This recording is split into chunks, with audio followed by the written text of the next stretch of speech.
Hey guys, so today for Theta Healing, we're going to be working on the topics of nervousness and anxiety.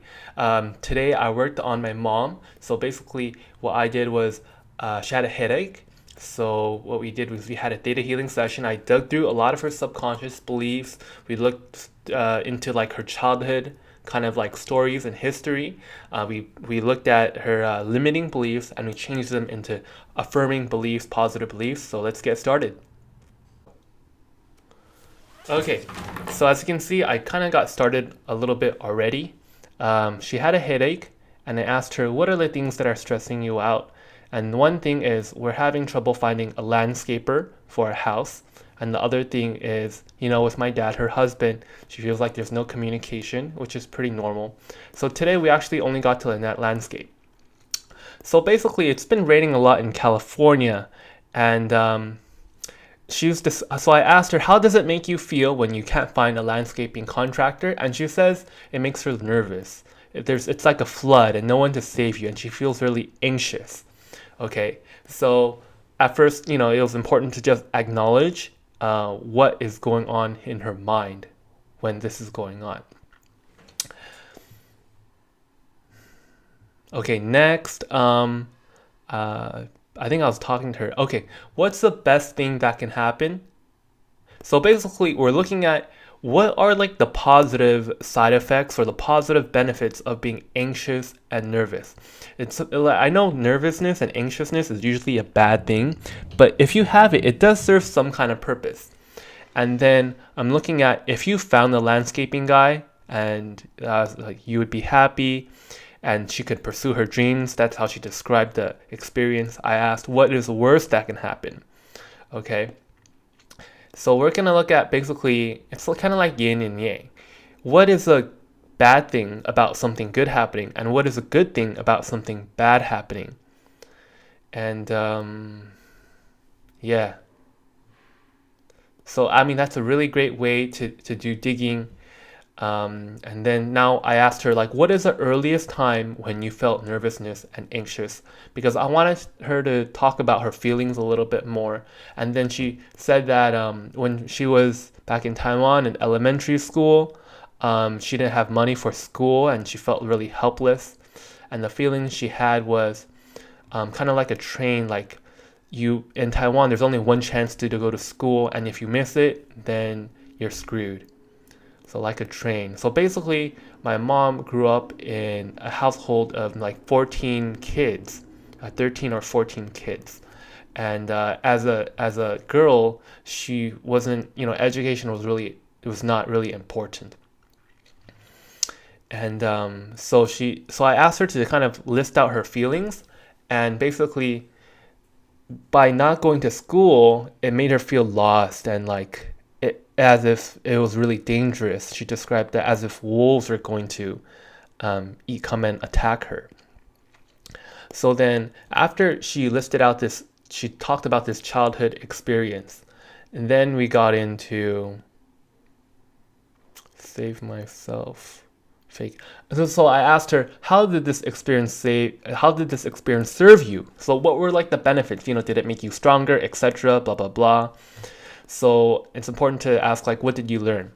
So basically, this is the story of her. So basically, in order for her to have money to go to school, she convinced her parents that she would commit suicide, and if they wouldn't give her money to go to school, basically, I think it's like middle school you have to pay.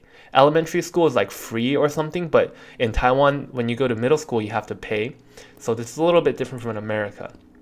So basically, my mom learned to not give up. That's what the nervousness and anxiety taught her. And she also learned that you have to trick others sometimes in order to get what you want. And this is what she learned when she was in like maybe sixth grade, faking a suicide. Well, she didn't fake a suicide. She told her parents that if they weren't going to let her go to school, she would kill herself, which is, kind of dark for a 7-year-old. I mean, seventh grader.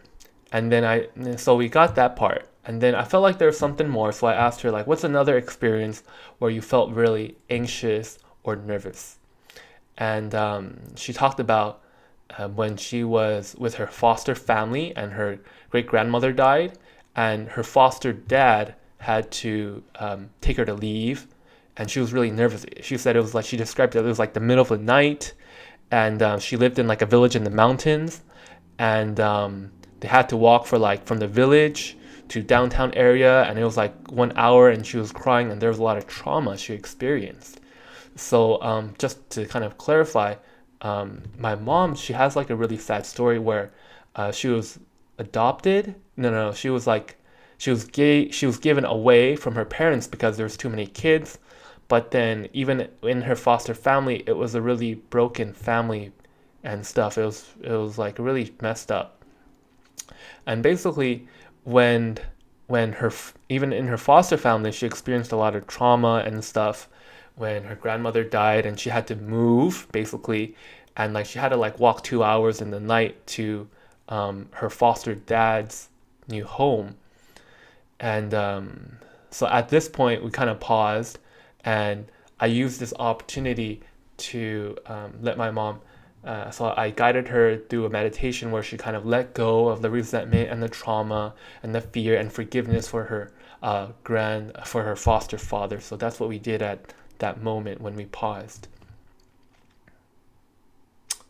Okay, and then what is the next step I did? Okay, so then so I think the next step is probably to look at what you learned from this experience as well. And yeah, okay, now we're getting started. So I asked her how she felt, and she said she felt helpless during the time. What's that mean? So of course, yeah, yes, she felt helpless because she was younger. So this is when she was even younger. I think it sounded like she was maybe like 5 years old or in elementary school or something like that. She moved around a lot from different families. She had to leave that place. She was moving. So I had this hypothesis that when she moves forward, she feels helpless. And then at this point, I'm starting to write down what her limiting beliefs are. And so basically, I wrote down being nervous teaches me not to give up. Sometimes I have to trick others in order to survive. When I move forward, I feel helpless. So based on the digging and like the childhood stories that I dug up from her, these are like the beliefs that she feels. And then I asked her, what are the good things about moving to the new place? So basically, she moved to basically a stairwell. Basically, it was like Harry Potter, dude. She said, and she didn't pay rent, and she lived in like a stairwell, basically, with her dad, and it was just a place where it was literally like a stair. It was like Harry Potter. She said, but when she was living there, she had less chores to do because she wasn't a part of her family. It was rent free, and she had her own free time. And when she was at the new school, she still got good grades, and very soon she became the 班长, or the class leader.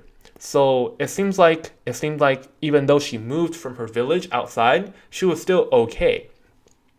So then, I had the theory. It was like maybe my mom has the belief that whether or not I want to, I must move forward even if I feel scared. And sometimes people have those beliefs where it's like, even myself included, sometimes I feel like, okay, if I'm scared, that's a good sign. That means you're moving forward.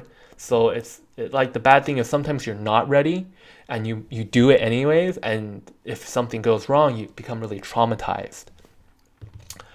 And yeah, so I think at this point I was doing muscle tests on my mom where it's like I'm testing her to see if these beliefs are true to her. Um, so basically, what I usually have her do is I have her say it, and if she has like a lump in her throat when she's saying these things, then I know it's true.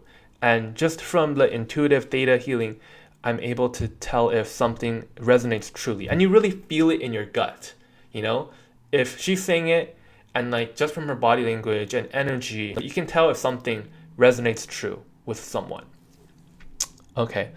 So being nervous gives me strength. I can tell that was true with my mom. I need to be nervous and anxious to not give up. I think that was true with her. Most of these were true. Yeah, I think I was doing like the healing at this part, so it on screen it looks kind of boring right now. And then afterwards, what I'm going to do is I'm going to change these limiting beliefs to affirming positive beliefs. Okay, at this point, I'm recapping with my mom. I'm taking her through these things. And I was saying, like, well, see, the landscaping guy has to do with the elementary school because the nervous, that's in common, and the foster family, you have this nervous, and like all this kind of ties together with your current state of why, if something, when you're moving forward, to you moving, you associate moving forward with a feeling of nervousness, and you associate nervousness with giving you strength and energy and perseverance. So there's a lot of positive associations you have with nervousness. And what we're doing right now is we're saying like, okay, let's have all the positive things nervousness gives you, but let's take away all the negative things.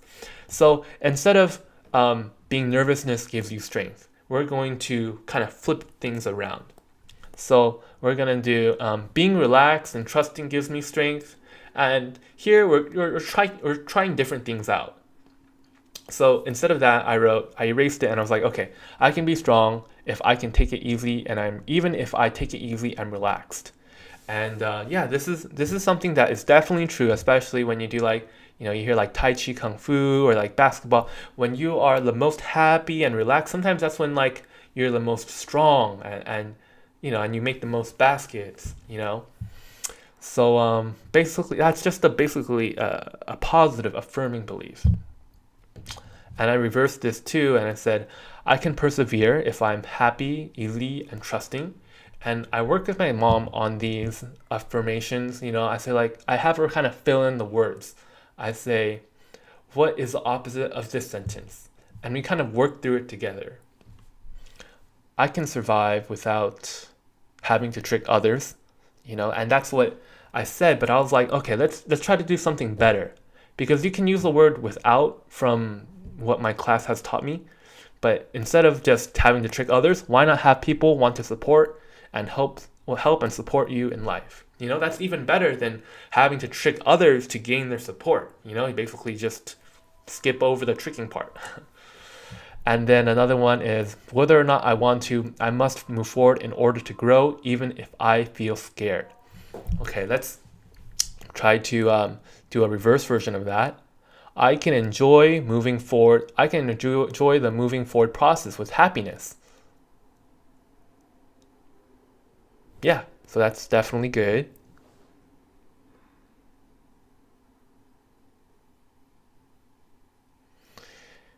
And then basically the next, happiness and trust.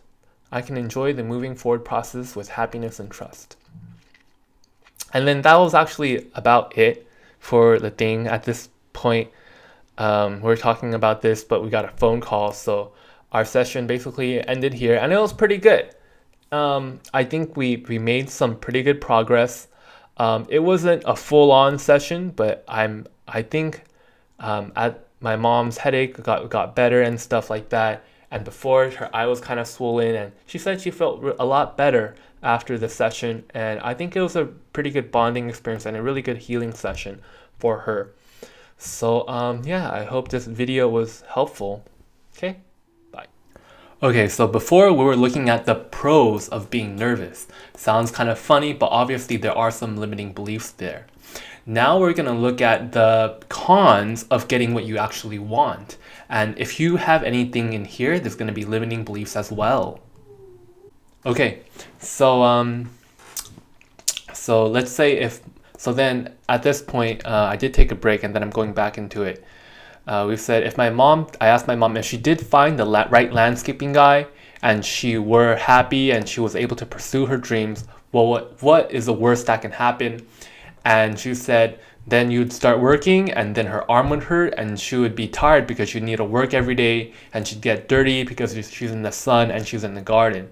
So obviously it's kind of funny because it's what you want, it's like you want to be gardening. At the same time, there's a level of fear when you do get what you want, there's a fear there, and we need to clear that fear in order for this to move on. And that's what Theta Healing, what we're going to do.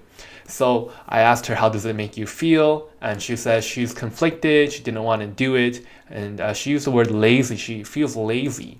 So it's almost like she's self-sabotaging her own goals, because it's like, oh, you want this to happen, but if it does happen, you know that you'd have to work really hard, and there'll be like sun, and you'd get dirty and stuff like that. So then I think fighting with animals. So then I asked her, like, what do you want? And then she says, like, seeing plants growing makes her happy, but at the same time, she would need to fight with animals, because if she's growing a lot of vegetables, a lot of animals will want to eat them. Like, we've had grow grapes before, and a lot of like bugs and these roaches, these flying beetles would eat the grapes. So she's had a lot of that. So, she's thinking if she has this perfect landscaper to help her with her garden, she's going to end up fighting with a lot of animals when she does have the garden. So, it's a major feeling of conflict that she's experiencing. And, I asked her, how does it make you feel? She says she doesn't like fighting. She's not happy. Okay, and if you notice, my hair is long now and I look different. It's because I did this a while ago, and I didn't get to do the commentary until now. Was a little bit busy with work. But okay, anyways, back to the video. So then I asked her, when was the first time you felt this way? How does it serve you? And then fight to survive. Okay, don't want to do it anymore. So she has a feeling like this fighting feeling. I asked her when was the first time she had to fight. So we explored that, the whole aspect of fighting and stuff. And fighting with brothers. Oh, okay, so when you ask the first time questions, a lot of times you end up going to childhood experiences. So we're going to explore that now. At least that's what I did. At least I think I did. No, actually, I think I went ahead and I think I had enough to start doing some limiting beliefs for her. Okay, so I proposed a limiting belief. You can only win, you lose, or lose. When you lose, you feel sorry for yourself. When you win, you feel sorry for the other person. So she has a really, like a dichotomy, like a black and white version of this. If, either the animals eat her food or she has to hurt the animals or something. And so it's kind of like a lose-lose situation.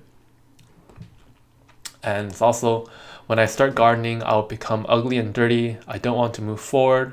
I have to fight in order to survive, but I don't like fighting. So based on the stories that she said, these are the limiting beliefs I've gathered.